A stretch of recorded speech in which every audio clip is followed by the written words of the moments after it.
პლაკატებთან დაკავშირებით როგორც განუმარტე პლაკატები ჩამოვციოთ იმყოფებით ხდომის დადასში. ავტომატურად შეგიძლიათ გაბზარდეთ.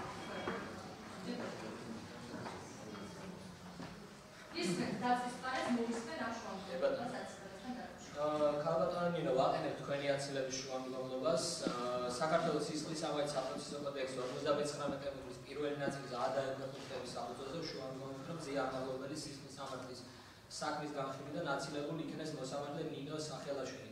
ქალბატონო ნინო, თქვენ ვერ აკმაყოფილებთ საქართველოს კონსტიტუციის, სისხლის სამართლის საპროცესო კოდექსისა და საერთაშორისო კონვენციებით გაწერილ ობიექტურობისა და მიუხედავობის სტანდარტს, ასევე არ ხართ დანიშნული თანამდებობაზე კანონით დადგენილი წესით, რაც წარმოადგენს სამართლიანი სასამართლოს უფლების დარღვევას.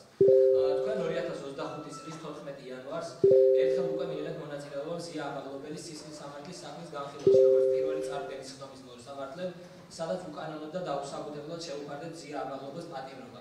ადამიანის უფლებათა ევროპული სასამართლო მსჯელობს კონკრეტულად იმ საკითხზე, როდესაც წინასწარი პატიმრობის გამოყენებელი მოსამართლე საქმეს არსებითად განიხილავს. სასამართლოს განმარტებით, როდესაც წინასწარი პატიმრობის შეფარდების გადაწყვეტილების მიღება ხდება, საჭიროა ძალიან ნათელი არგუმენტების მოყვანა. წინააღმდეგ შემთხვევაში სასამართლოს აზრით შესაბამისი სასამართლოს მიუკერძოებასთან დაკავშირებით შეიძლება ეჭვი გაჩნდეს და მიჩნეული იქნას, რომ მომჩივანი შიში სასამართლოს მიუკერძოებების შესახებ არსებითი განხილვის ეტაპზე ობიექტურად შეიძლება იყოს გამართლებული. თქვენ მიერ მიღებული გადაწყვეტილება მზია ამაღლობელის პატიმრობასთან დაკავშირებით ვერ აკმაყოფილებს ადამიანის უფლებათა ევროპული სასამართლოს ზემოაღნიშნულ სტანდარტს. 2025 წლის 14 იანვრის განჩინების მიხედვით თქვენ უაპელაციოდ გაიზიარეთ პროკურატურის პოზიცია იმასთან დაკავშირებით, რომ არსებობენ ჰიპოთეტური მოწმეები ყოველგვარი გარემოებებისა და პიროვნების კონკრეტიკის გარეშე, რომლებზეც მზია ამაღლობელს შესაძლოა მოეხდინას ზეგავლენა. როგორც 2025 წლის 4 მარტს გამართულ წინა სასამართლოს ხდომაზე გაირკვა, ბრალდების მხარეს მეტრის სახით მხოლოდ პოლიციის თანამშრომლები ყავს წარმოდგენილი, რითაც დაადასტურდა, რომ მოწმეებზე ზემოქმედების საფრთხე არ არსებობდა და აღნიშნულზე მითითება პროკურატურისა და სასამართლოს მხრიდან იმსახურებოდა შაბლონური ჰიპოთეტური არგუმენტის ხელოვნურად შექმნის ცდელობას, რათა პატიმრობა უკანონო და რეპრესიული მიზნით გამოიყენებინა მზია ამაღლობელის მიმართ. ამავე განჩინებაში თქვენ უკანონოდ მიუთითებთ, რომ მზია ამაღლობელის მხრიდან არსებობს ახალი დანაშაულის ჩადენის საფრთხე, რის დასადასტურებლადაც ყოველგვარი კონკრეტიკის გარეშე იშვიათად შაბლონურ თეზისებს იმასთან დაკავშირებით, რომ შაბლონურ თეზისებს ქმედების ხასიათისა და ხერხის შესახებ. სამართლიანობის პრინციპის ყოველგვარი დარღვევით გამოიყენეთ მზია ამაღლობელის ადმინისტრაციული დაკავების ფაქტი, მისთვის წინასწარი პატიმრობის შესაფარდებლად. აღნიშნულ გარემოებაზე იმჟელეთ ცალხმად და მიკერძოებულად.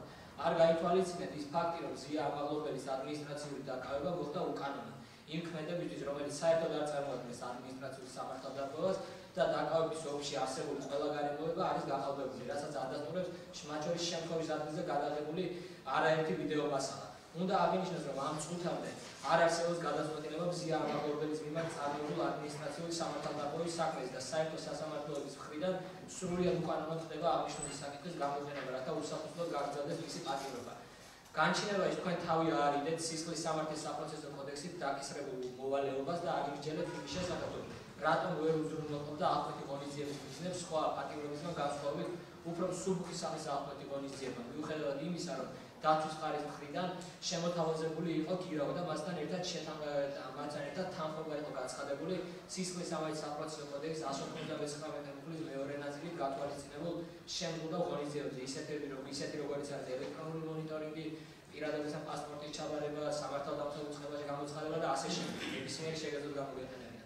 პატიმრობასთან დაკავშირებით თქვენ მიერ მიღებული გადაწყვეტილება განჩინებაში მოყვანილი ჰიპოთეტური შაბლონური და ცალმხრივად შეფასებული გარემოებები ცხადყოფს, რომ თქვენს მიზანს წარმოადგენს არა მზია ამაღლობელის საქმის სამართლიანი განხილვა, არამედ თქვენს ხელთ არსებული უფლებამოსილების რეპრესიული მიზნით გამოყენება.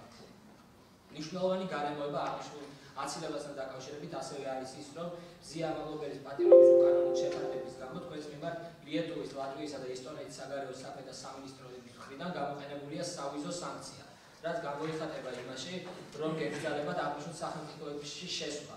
ლიეტუვისა და ლატვიის საგარეო საქმეთა სამინისტროს განცხადებით დასანქცირებულთა სიაში არიან მზია ამაღლობელის საქმის განხილველი მოსამართლეები. ესტონეთის საგარეო საქმეთა სამინისტრო კი გაასაჯაროა პირთა სია, რომელთა სამიზო სანქცია დაედოთ მომიტინგეთა დევნის გამო იხილეთ დანართი.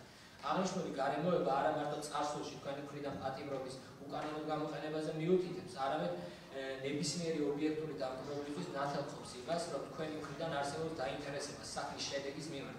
წარმოადგენთ ხარის და მომავალში ვერ შეძლოთ საქმეს წარუწყოთ დამოუკიდებლად და მიუკერძოებულად.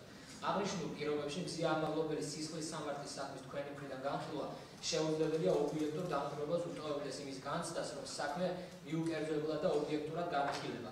შეგახსენებთ, რომ ადამიანის უფლება და ევროპული სასამართლოს სტანდარტით აუცილებელია ობიექტური დამკვირვებლისთვის სასამართლო ქმნიდეს დამოუკიდებელი ორგანოს დაბეჭდილებას. საქმეში შაჰინები თურქეთის წინააღმდეგ სასამართლო მიუთითებს, რომ უაღრესად მნიშვნელოვანია ის, თუ რამდენად ტოვებს სასამართლო დამოუკიდებელი ორგანოს დაბეჭდილებას. დემოკრატიულ საზოგადოებას უნდა გააჩნდეს განცდა, რომ სასამართლო დამოუკიდებელია. აღსანიშნავია, რომ სისხლის სამართლის დანაშაულში ბრალდებული პირის შემთხვევაში კიდევ უფრო მეტ მნიშვნელობას იძენს ის, თუ რამდენად დამოუკიდებელი ორგანოს დაბეჭდილებას ტოვებს სასამართლო. აღნიშნულ საკითხთან დაკავშირებით ადამიანის უფლება და ევროპული სასამართლო კასტილიო ალგარი ესპერტის წინააღმდეგ გადაწყვეტილებაში მიუთითებს, რომ ის თუ რას დაბეჭდილებას ტოვებს სასამართლო უაღრესად მნიშვნელოვანია. მოცემულ შემთხვევაში სასწორზეა დემოკრატიულ საზოგადოებაში სასამართლოს გაგიდობა, მათ შორის ბრალდებულის მხრიდანაც შესაბამისად ნებისმიერი მოსამართლე, რომელთან დაკავშირებითაც არსებობს მიზეზი ვარაუდისა, რომ იგი არ იქნება მიუკერძოებელი, საქმიდან ჩამოცილებულ უნდა იქნეს. თქვენ მიმართ არსებულ უნდობლობას კიდევ უფრო საფუძვლიანს ხდის ის ფაქტი, რომ მოსამართლის თანამდებობაზე კანონით გაწერილი პროცედურების დარღვევით ხართ დანიშნული, რაც ადამიანის უფლება და ევროპული სასამართლოს პრაქტიკით სამართლიანი სასამართლოს უფლების დარღვევის ერთ-ერთ უმნიშვნელოვანეს კომპონენტს წარმოადგენს. აღნიშნულ საკითხზე მსჯელობს გადაწყვეტილებაში გუდმუნდ ანდრია სტარცონი ისლანდიის წინააღმდეგ. იუსტიციის უმაღლესი საბჭოსა და ბათუმის საქალაქო სასამართლოს ოფიციალურ ვებგვერდებზე თქვენ მიერ მიღებული განათლების შესახებ გასაჯაროებული ინფორმაციაში არ იძებნება უმაღლესი იურიდიული განათლება არანაკლებ მაგისტრის ან მასთან გათანაბრებული აკადემიური ხარისხი. ვებგვერდებზე განთავსებული ინფორმაციის მიხედვით 2010 წელს დაამთავრა საქართველოს ტექნიკური უნივერსიტეტის ჰუმანიტარო-სოციალური ფაკულტეტი, ხოლო 2012 წელს საქართველოს ტექნიკური უნივერსიტეტის ბიზნეს ინჟინერინგის მაგისტრატურა იხილეთ დანარჩენს.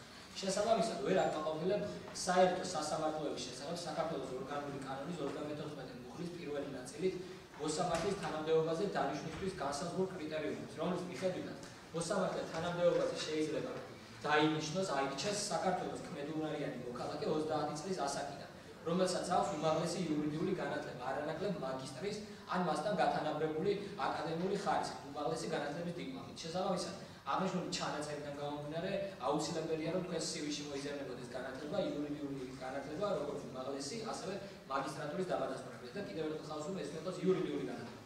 გარდა აღნიშნულისა, ზემოხსენებულ ვებგვერდებზე, სადაც თქვენ შესაძლოა ინფორმაციაა გამოქვეყნებული, ეს ინფორმაცია მიუთითებს იმაზე, რომ არ გაქვთ კვალიფიკაცია სისხლის სამართლის მიმართულებით. კერძოდ, მოსამართლისა და ადვოკატის საკვალიფიკაციო გამოცდა ჩაბარებული გაქვთ მხოლოდ სამოქალაქო და ადმინისტრაციული მიმართულებით. სამოჩამოშალო გამოცდილება კი 2022 წლამდე მხოლოდ ამავე მიმართულებით ჰქონდათ, რის გამოც გაუგებარია რა კრიტერიუმით დაინიშნა 2022 წელს ბათუმის საქალაქო სასამართლოს სისხლის სამართლის კოლეგიის მოსამართლე. ზემოაღნიშნული გარემოებები ადასტურებს, რომ მოსამართლის თანამდებობაზე არ ხართ გამწესებული კანონის მოთხოვნათა დაცვით აბრძანდებთ ზიამაღლებელის საქმის ობიექტური და მიუკერძოებელი განხილვების მოსამართლე და წარმოადგენთ და ჩართული ხართ სახელმწიფოს მხრიდან ზიამაღლებელის უკანონო დევნაში. რის გამოც სისხლის სამართლის საკონსტიტუციო კოდექსის 59 მუხლის პირველი ნაწილის ა და F პუნქტების შესაბამისად თქვენი აცილება უნდა მოხდეს განსახილველი სისხლის სამართლის საკითხი.